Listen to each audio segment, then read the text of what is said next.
In the grand scheme of great Disney lines, I'm thinking Hakuna Matata, To Infinity and Beyond.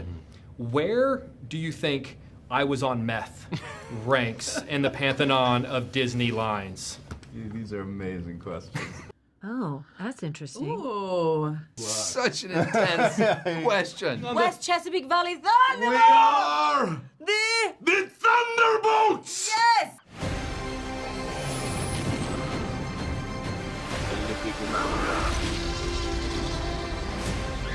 Where we're going, we don't need roads.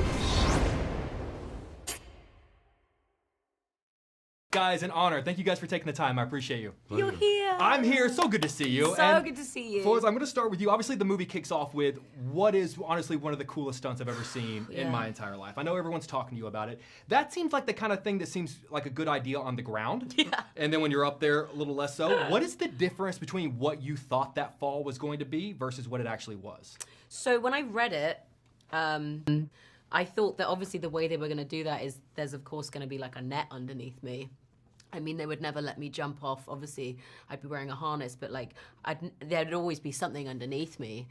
And then I remember like maybe 2 weeks before the stunt, I was asking one of the stunties being like, and at what level is the net? And they were like, what do you mean a net? And I was like, well, where's the net? And they go, well, we can't rig a net around the building. And I was like, oh yeah, of course you can't rig a net around the building. No, that attitude. So there was no net. That's hilarious. And that was one of the biggest differences in my brain where I was like, obviously there'll be like a trampoline underneath me.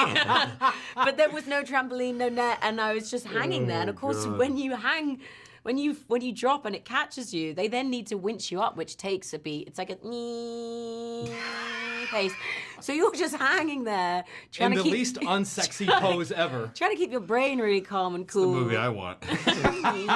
Just the first 45 minutes ago, she's still being pulled up. Remember the Florence movie winched up, brother. I've seen worse, dude. Thunderbolts 2. I've seen it. Give the people what they want. I know you've talked about Tom Cruise being an influence. Do you know, has it been sent to his people? Do you know if he's seen it yet? Oh gosh, I hope he thinks I'm cool enough. But here's the thing, I love everything that he does and what he brings to the stunt world and the appreciation and just the real. He's so vocal about how amazing the stunt world is and are, and I wouldn't have been able to do any of the stuff on this movie if it hadn't have been for a fantastic stunts team, a fantastic Heidi Moneymaker, and my stuntie Sarah. Like it just would none of us would be able to even walk in our suits if we didn't have someone badass next to us teaching us how to do it better. So yeah, I think of course Tom is admirable, but I'm not coming for his medal. I just wanted to try it. Well, I mean, let's be honest. This would have been nominated for the Oscar category that's coming up in a couple of years, like an absolute best stunt design. It absolutely would have been if it had been a few years. The 100th Oscars that's coming up. Yeah. David, you have what might be the line in the movie, which is in full Red Guardian gusto. Yeah. We are the Thunderbolts. You gotta know in that moment. This is going in the trailer. You gotta know it's a trailer. Oh, he line. knew. What is there a moment when you're like, come on? You can lean into it a little bit. Is there a moment? You wait for it, and then once they get real close, you really play it. Here you go, ladies and gentlemen.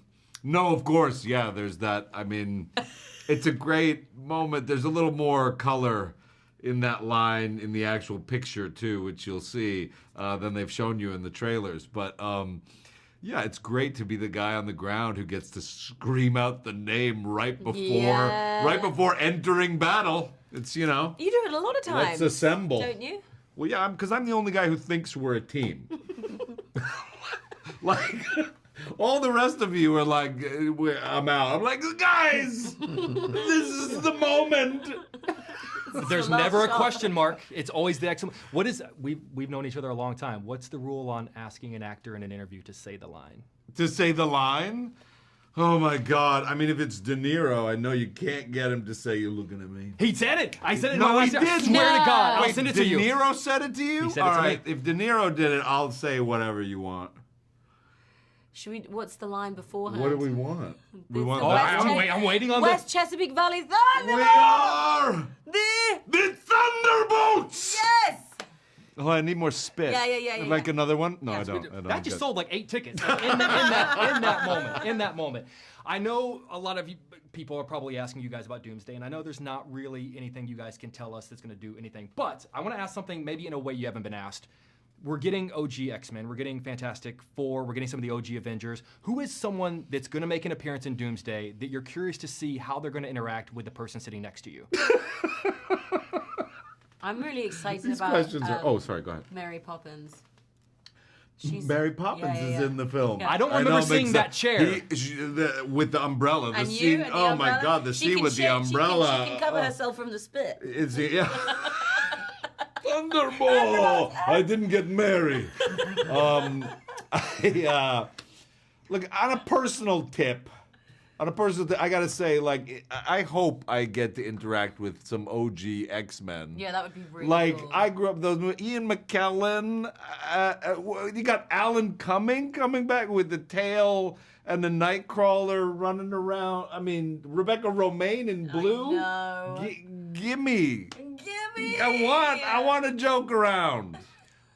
Imagine wanna joke Rebecca Romaine. around? Well, I want to say some stupid Thunderbolts thing. Well, what if she transformed into you guys, and then you guys get to be Oh Mystique? my God! Wait a minute! Somebody get a screenwriter down here. That's amazing. Please. I want Mystique to play Red Guardian at some point. Which in the means movie. you get to play Mystique. I get to play Mystique playing me. Oh my God, your ego would just go. No, my further brain would explode. That's amazing. You're like, Somebody get me? that screenwriter down here. Where is it? Guys, thank you so much for everything. You guys have been kind to me for a very long time, and the way that I casually drop into conversation. I I was love talking it. to Florence. I was talking to my friend Florence today, and they hate it. But Yeah, thank you we guys all for do. always being We so kind to me. Instagram message all the time. Oh my God. I'm jelly. Someone's got to message me. Someone has to have pity. I'm coming over for a hug. Oh. Guys, it is an honor. Thank you both for taking the time. Thank you. So, Sebastian, I'm going to start with you. You are, I'm sure you know this, one of only 2 actors to appear in every single phase of the Marvel Cinematic Universe. Just saw that. So, what I want to ask is, what is the difference between the Sebastian Stan who walked on the set of Captain America: First Avenger versus the Sebastian Stan who walked off the set of Thunderbolts? Good luck. Such an intense question. I mean, I'm 42 now, so there's that. It's 15 years of life and having shorter. survived. Yeah. My back hurts a lot more. Is it from carrying the weight of that Oscar nomination? I see. I got a laugh behind me. Good one. It's from carrying the weight of David Harbour's. Fill it in. No, but honestly, I don't know. It's different every time, and this one was really different in itself because I think that at least what I've seen, you've definitely had more ownership over the character. Yes, I mean that was, and that actually happened gradually. I mean, I used to sort of go into this thing going like, oh God, what's going to happen? What are they going to want me to do or whatever? But now it really does feel like, and I think all of us had that a little bit. It was very inclusive in the sense of, okay, you've played this guy for a while. What do you think he would say here? How do you think you'd handle this moment? And that's, No one was shy about that. yeah. You guys have earned that right, I think. Walker gets a lot of flack for his brief stint as Captain America. He tried his best. He did everything he possibly could. Yeah. I'm very curious, what were some of the more interesting fan interactions, fan encounters you had after your time as Captain America? Because your Cap was a little different than the other 2 we've seen. Yeah. I don't. The reality is my actual fan encounters. Like I don't know if you know this. We live in a world that's ruled by virtual reality. I live in Colorado, first of all, so I don't live near people who watch the show very often. So I didn't have a lot of fan interaction, like actual fan interaction. When I did go places and did see people, they did appreciate the, willingness to be what I called the Marvel punching bag for a while, which I was super excited to do and come in and just like be this person you can just hate on. Because that's the job to me. Like that's what's exciting about doing it. The job, the movie making and being in movies to me if you don't want to like jump in the gladiatorial ring and just get like slings and arrows thrown at you and tomatoes, like that's how I view the job. I'm a release for other people's anxieties and their feelings, and you can unload on me, and I get paid well to do that. And so this is a fun character to be able to do that with. So I did enjoy all of what people were talking about, but like I don't have like social media and I didn't. Do you need like a hug, man? I feel like after I feel bad. I don't want you to be anyone's punching bag. I mean, like. No, I enjoyed that. Okay. Yeah, no, that like I don't have any. Well, I think because I felt like you did such a great job with the character in the show, in terms of, I mean, being able to. It's true. Like being able to get under people's skin sometimes is a great thing. It's a blast. I mean, that image of the blood-covered cap shield was pretty one of the most striking MCU images, I think. In the entirety. And to be honest, and I didn't watch a ton of MCU before this, so I didn't quite get it. I was like, whatever, he cuts his head off with a shield, like who cares? And then that turned into like, oh no, people really care. People were really upset. People really You cut a guy's head off with a Captain America shield. Yeah, but I was like, this guy, that's what he's trained to do. And so when we talked about doing that scene in the courtroom, I was like, it was important to make sure that people understood where he came from. It's like, well, you hired the guy who's, he's killed a lot of people to be Captain America. What do you expect? Fair enough. Speaking of Cap, they're pulling me out of here. As we saw a lot of the names revealed on the back of chairs over the course of 84 hours. One of the names that we did not see that people were anticipating was Chris Evans. And there is this debate of, do we want to see him come back and reprise the role, or was his ending in Endgame so perfect that you'd be messing it up? And I know we've got to tiptoe around this. What are your thoughts on what is the difference between, it'd be cool to have him back on set and be with him, spend some time, see what Walker would say, versus that ending was also pretty great too? I don't know. I mean, I guess they're both good things to debate. Well, first of all, as far as Chris Evans himself, right? It's infectious to be around him. Like, he's 100% one of the greatest people to go to work with. Like, he's just fun, he's committed, and he makes. So I miss that part. Like, I wish he. I've been trying to find other things to work with him. As far as Steve Rogers, I mean, I don't know. I think it's tough, It's tough. In a way, he did. It was such a beautiful ending, and I feel like this is going to get debated till the end of time. So, he's back, isn't he? I don't know what I'm doing. I haven't. I was just saying, we still haven't really read a script. No. So, I mean, which is not. They make you work on you're like, this is your panel. This is your panel of the airplane engine. And it's like, what's going on with the wires over there? Like, don't look at the wires. The panel. Pay no attention to the man behind the curtain. Panel. Wyatt. I'm like, okay, rivet the panel. Guys, I just want to thank you so much for this movie. This is a fucking movie. And I loved it. And from beginning to end, it's just, I truly loved it. Appreciate it. Thank you for taking the time. Thank you so much, Terry. Lewis, I'm going to start with you. I want you to take me to the moment you find out an actor's dream is coming true, that you're going to get to be a part of the Marvel Cinematic Universe, and you ask the question that every actor is going to ask, what's my character's name?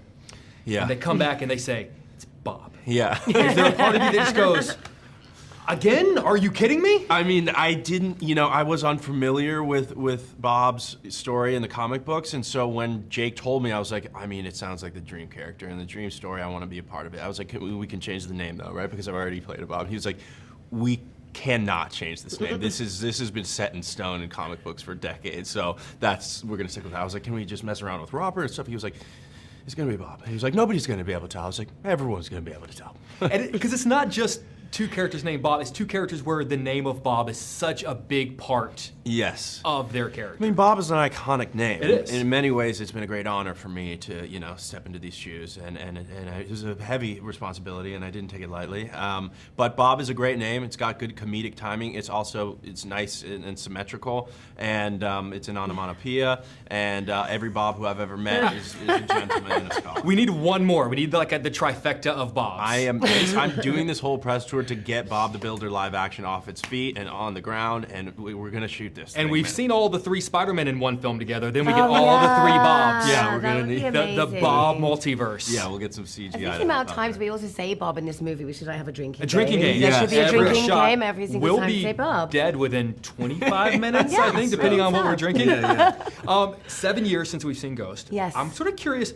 as an actor, as a storyteller, what you decide she was up, like what is the most interesting thing, whether it's canon or not? You said, like, did she go on a cruise? Was she hanging out with Thor? Like, they can't tell you're wrong. So in that 7-year time, what do you think is the most interesting thing that she did, whether people know it or not? She's been gaming. It's just gaming hard. VR gaming. No, you know, it's amazing because with leaving Ghost from Ant-Man and the Wasp, you know, she finally wasn't in pain, and she was finally not dying and flickering all over the place. Like, she finally be left with being in control of her power, which I think for Ghost would have taken a few years to get used to. And I think she very much enjoyed that. And then she's kind of, where we find her in this spot is that she's in control of her power now. A lot can happen in 7 years. Yeah. What is she playing? Oh, F-Zero, Donkey Kong, all the classics. Earthworm Jim is a good one. The James Bond, Yeah, like a little GoldenEye, a little N64. Yep. She's got good taste. Yeah, great. I love it. I appreciate it. Yeah, nostalgic, yeah. In the grand scheme of great Disney lines, I'm thinking Hakuna Matata, To Infinity and Beyond. Where do you think I Was on Meth ranks in the pantheon of Disney lines? These are amazing questions. Obviously right at the top, dude. Screw Buzz. Hopefully kids will not actually be seeing that anywhere. But yeah, it was that was a great scene to shoot. That was one of the craziest scenes. We were like, wait, what is this movie about again? Yeah. This is insane. I was like, I'm here, but I'm supposed to be in that chicken suit. And But you could just see like the joy in Jake's face. Yeah. When, you know, he was, that was, I think, I've his got an favorite. interesting scene for you guys. Because it's also real such joy. a great payoff to a comment that was made earlier. Right. And so whenever that, not to ruin it for anybody, it's such a great moment. Yes. It Well, really is. well, what it encourages is for you to watch the movie again. Yes. To get all the Easter eggs. You got it round one, so Yeah, that's so, impressive. yeah. Well, you know, they pay me Peanut. to do this. I get to do this for a living. Obviously, you know, many of us spent 84 hours watching the backs of chairs to see who was going to end up being in Doomsday. But I've always wanted to know, like, how do you guys find out? Like, what is, like, do they call you? Is it an email? Do you know before this? Like, what is your process? Do you want to sing it with me? Oh. Dun, dun, dun, dun, dun, dun. Oh my Jesus Lord gosh, wow. That should have been at the back of my chair. It's amazing. It's a big moment. But you had to have known before that announcement. It was not as clear cut as I'm sure that it was. Were you waiting on your own chair? Yes, of course. Yeah, I think you're always waiting on your own chair.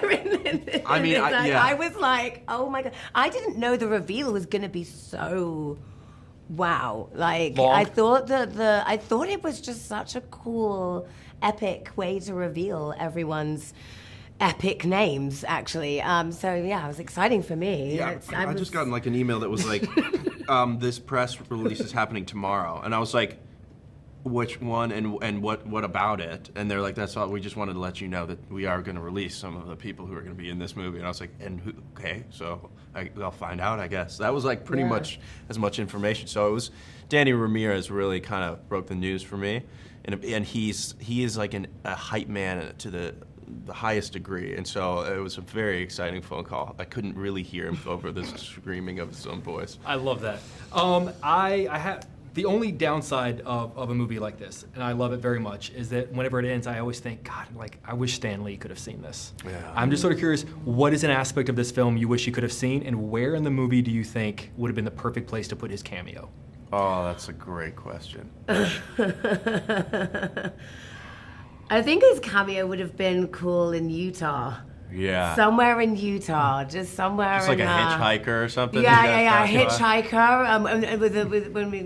The limo flips and just goes right by him while he's thumbing it. Absolutely. Or like a Forrest Gump kind of dude on his own kind of marathon, solo marathon. I think I like your idea that like he's hitchhiking and then just like all the madness is going past him. But I'd like to think he'd be proud of this one because he was always so good at weaving in, just classic, entertaining movie with such heart, and I think that's what Thunderbolts does really well. And I hope we'd get the nod of approval from Stan. I think you would. I had the pleasure of meeting him years back. I have a framed photo of he and I in my home, and it's, Really? you know, whenever people come in, they're like, "Did you know Stan?" I'm like, "Oh yeah, Yeah. We were close. We were real close." Guys, if you can't tell, I love this movie. I love you guys. Seriously, I know you have an insanely busy day, so I really do appreciate your time. No, we love really, you, thank you man. guys. Thanks for the Honestly, great thank question. Julia, I'm going to start out an interview probably in a way that no other reporter has. I'm going to bring up Seinfeld. Okay. Because I know that DC and Superman, they were brought up a lot over the course of the show because I believe that Jerry was a fan of That's Superman. right. But there was a pretty intense Marvel debate in one of the episodes. I don't know if you remember. I have the don't. clip if you'd like to see it. Sure. All right, here we go. What did I miss? Well, after ordering, Mr. Seinfeld and Mr. Costanza debated on whether or not Iron Man wore some sort of undergarment between his skin and his iron suit. And I still say he's naked under there. Oh, that makes a lot of sense. Shut up. So, in a very intense Iron Man Marvel debate inside, but do you remember, like, since there were so many superhero references, was there a lot of nerdy superhero talk on the set at all? Was Marvel ever mentioned?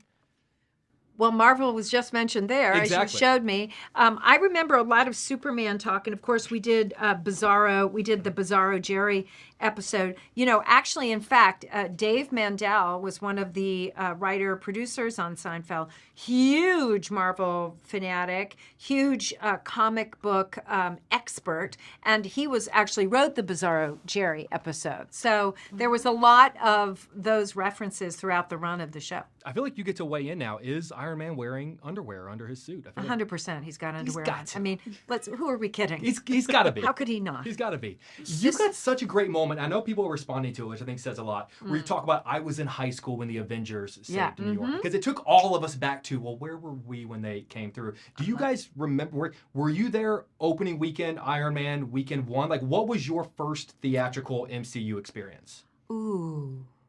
Well, I was in high school when I saw The Avengers. I really, it's so surreal that I'm saying that in this film because that is true. I went to the mall with my friends and we watched it and I remember being blown away and Marvel movies kind of like come at all these different points in your life. And then I remember seeing Black Panther when I moved to Brooklyn and how like amazing that theater going experience was. Yeah, they're these like markers of time in a weird way. 36 movies in. Have you guys seen every single one of them? Are there any blind spots? For me, there are blind spots, but please don't. It's just judge. us talking. 36 movies is a lot. It's a lot of movies. It's a lot of movies. Yeah. Especially, we could treat this as movie one, and the first 35 are the prequels. Thank you. So we'll do a little bit of homework. That's nice. I got you. Don't worry. I got Appreciate you. As your career was blowing up, I feel like, was around the time that Tim Burton, I think, was doing Batman. He was kind of bringing Batman and kind of showing audiences that these movies really had legs. Exactly. Yeah. But long before MCU, was there ever, anyone ever try to get you into, whether it be X-Men or Batman, or was that interesting to you at all? It definitely interesting, but no, nobody was talking to me then about it. And it wasn't until I met with Kevin Feige and Lou D'Esposito to talk about being a part of this universe. And really, I wanted to impress my kids. And so, and of course, I knew that this was iconic and it sounded like it might be a really cool fit because you wouldn't have thought of it for me. You were impressive before this. No, I'm not saying thank you very much, but what I mean is that it's a different genre. Exactly. Yeah. MCU and Veep are just different. They're in different boats. Yeah. Val gives some orders that I think a lot of people would deem questionable, whether or not they should be followed or not. Obviously, as actors, you have to listen to your director and sometimes follow their direction, whether you agree with it or not. In your career, not saying to name names, what's the worst piece of direction you've ever gotten in your career? The worst piece of direction I was ever given was a director said to me, don't worry about any of the, I was trying to figure out some business, which is like an actor word for what am I doing as I'm in the middle of this dialogue. And he said, don't worry about the business, just stand over there. And that was a bummer. That was a bummer. It kind of pissed me off. Like, don't care about your character. Correct. Feels like that's unfortunate. Yeah. You know, I had a director say to me once, that was an 8 out of 10, and we need a 10 out of 10. And that was brutal to hear, because I was kind of like, well, okay, how do we get there, you know? Yes. It wasn't necessarily constructive criticism. No. It just sort of put me on my head. So that was not helpful. Because I'd imagine it's all about communication, and Yes. there had to be it's one of the, like, there had to be a better way to say that. 100%. Yeah. You got to know how to communicate. Yeah. I get that. If you don't mind one sort of selfish question, obviously I've mentioned we love you in Chicago. You spent so many of your important years as a young actor in our city. Yes. What's the most important lesson you learned from your time at Northwestern, from your time in Chicago, that you find even still applicable today? Oh, very simple. Pursue the fun, and it will work out. What do you mean by that? I mean that I work with people that I loved doing really fun things as an ensemble, and as a result, it worked out. And that's just remained true my entire career. I love that. Right now, everyone is questioning what's happening with Doomsday, who's going to be in Doomsday, who's not going to be in Doomsday. Hypothetically, let's put both of you guys in it. Who is the Marvel character you'd love to see interact with the person sitting next to you? Oh, for each other? Oh, that's interesting. Oh, I would love to see Julia with Pedro Pascal. Yes. My two. In buddies. anything, to be honest. Yeah. Yeah, that would be very good. Yeah. I would like to see you with... Oh, no, he won't be in it. I would like to see you with Thanos. Okay. Great idea. Yeah. Little snapping action? Yeah, I like absolutely. that. I like that. I dig that. Guys, so I know you have a super busy day. I truly, truly love this movie. I always tell people you do junkets every day. Sometimes you just go, hey, that's a movie. That got made. But I love this movie. So seriously, thank you guys for taking the time. I appreciate I'm glad. you. Thank you guys.